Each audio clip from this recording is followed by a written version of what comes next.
This is the second video in a series of looking at simplifying square roots and operations on square roots. These first three questions are adding or subtracting square roots. And the main concept is that you can only add them if they are exactly the same. Think of them as like variables. You only add x to x or y to y. You don't add an x and a y together. So the same thing goes here. The first question is just looking at exactly that, x plus x. It's rad 5 plus rad 5. You have two of those rad 5. And so that would be the answer to the first question.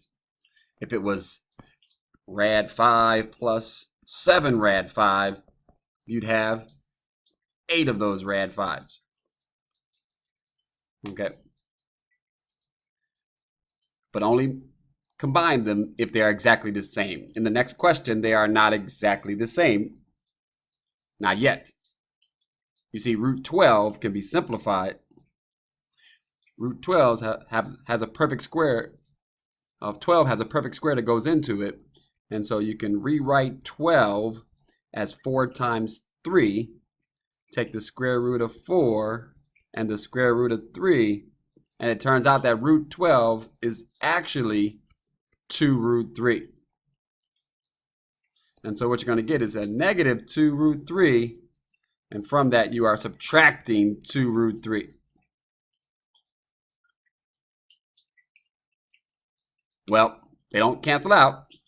If you have negative 2x and a negative 2x, that's negative 4x. Same concept here. You have negative 4 root 3 for your answer.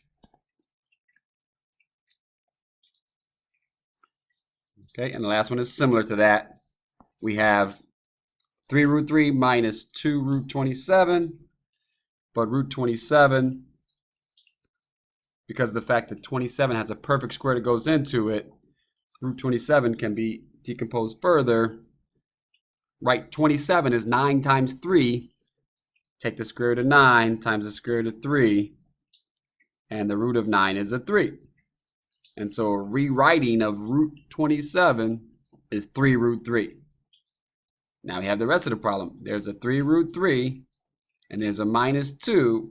And now we just saw we're going to replace root 27 with 3 root 3. I put a little time symbol in between to indicate the multiplication there. You multiply things that are outside together. And so the 2 and 3 can go together, and that's going to be 6 root 3. You still have this 3 root 3, and now we combine these two.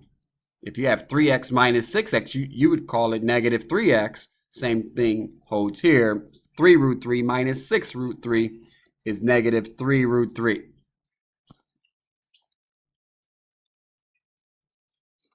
Okay, great. And on the last set here, we're going to look at dividing.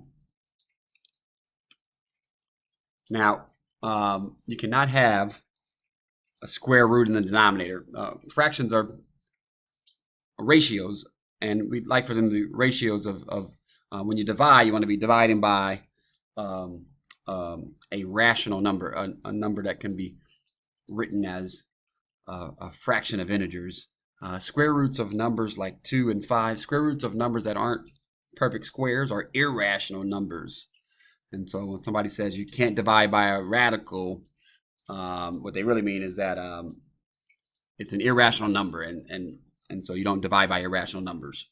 So we have this question which has square roots in the denominator, and the way you're going to get rid of basically your goal is to get rid of the square roots from the denominator, and we do that in this case by multiplying by what's called the conjugate. If you take 2,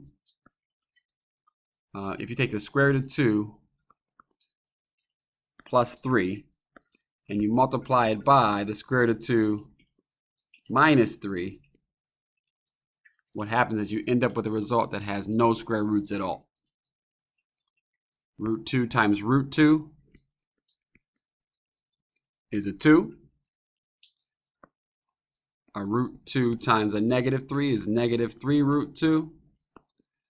a 3 times a root 2 is 3 root 2. And then a 3 times a negative 3 is a negative 9. These middle terms cancel out. You have the difference of squares. You have like a plus b times a minus b. The middle terms cancel out. The first terms multiplied together give you a 2. The second terms multiplied together give you a negative 9. And they get combined to be a negative 7. The action of multiplying by the conjugate is what's used to eliminate the radical from the denominator. It's okay to have a radical in the numerator. It's not okay to have a radical in the denominator.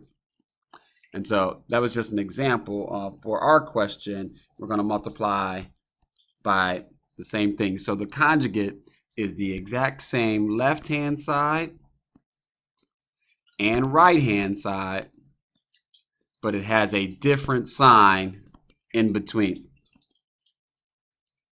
So for us, we're going to have the same 3 rad 2, the same rad 5, but a different sign in between. Now you can't just multiply a denominator by some number. That would be changing the fraction. And so what we'll also have to do is multiply the numerator by the same number. Okay. All right, great. Let me erase what happened here.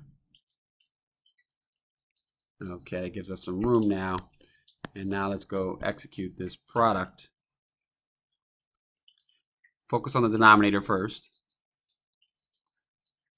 3 rad 2 times 3 rad 2 will be 9 times 2. The 3's get put together, and rad 2 times rad 2 is a 2. The middle terms cancel out. You'll have a 3 rad 10 and a minus 3 rad 10. You don't even have to write those. The way it's set up is they're built to cancel. So you do the first, the outer and the inner cancel, and you do the last. You have a minus rad 5 times a rad 5. That's a minus 5. Rad 5 and rad 5 is 5, and then a negative. What you're looking at then is 18 take away 5 for your denominator. And so your denominator is going to be 13. Your numerator, well, just distribute that across. You'll have 5 times 3 rad 2 plus 5 times rad 5. And we'll call that 15 rad 2 plus 5 rad 5. And there's nothing else you can do with that. 15 rad 2 plus 5 rad 5. So division, a little more involved, a little more intense than it's a little more involved for division. So here we go with the second question. We have rad 5 plus rad 2 in the denominator.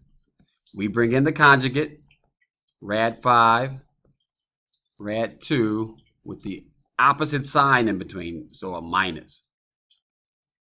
Same thing for the numerator, rad 5, rad 2, the minus. And in doing that, you haven't changed the fraction. You multiplied it by 1, and you're accomplishing your goal of getting the denominator to not have a radical anymore. When you do this, you get the rad 5 times rad 5. The middle terms are canceled out. It's minus rad 10 and plus rad 10. Then you get the negative of rad 2 times rad 2. So that denominator is going to be rad 5 times rad 5 is 5. Rad 2 times rad 2 is 2. 5 minus 2 is a 3. Numerator, just distribute. Maybe you can leave it as it is. Oh, you know what? Let's leave it as it is. I see something that's going to happen here. Something nice happens when you leave it as it is. So you have this 3 times root 5 minus root 2. And what's going to happen is the 3 from the denominator and the 3 from the numerator are going to cancel out, giving us a final answer of rad 5 minus rad 2.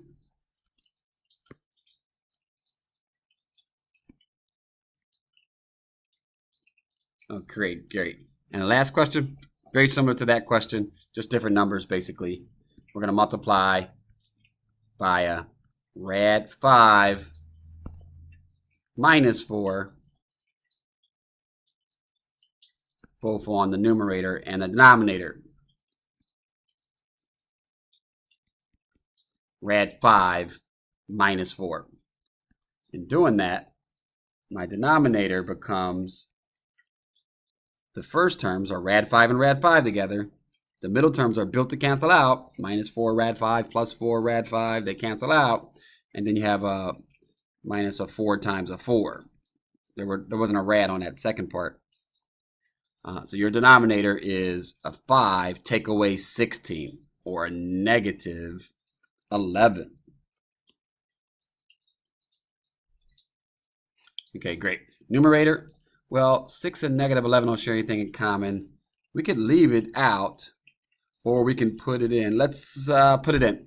So distribute and have 6 rad 5 minus 24, and that's all divided by a negative 11. Take the negative up top, leave it alone. I think that's a good enough answer.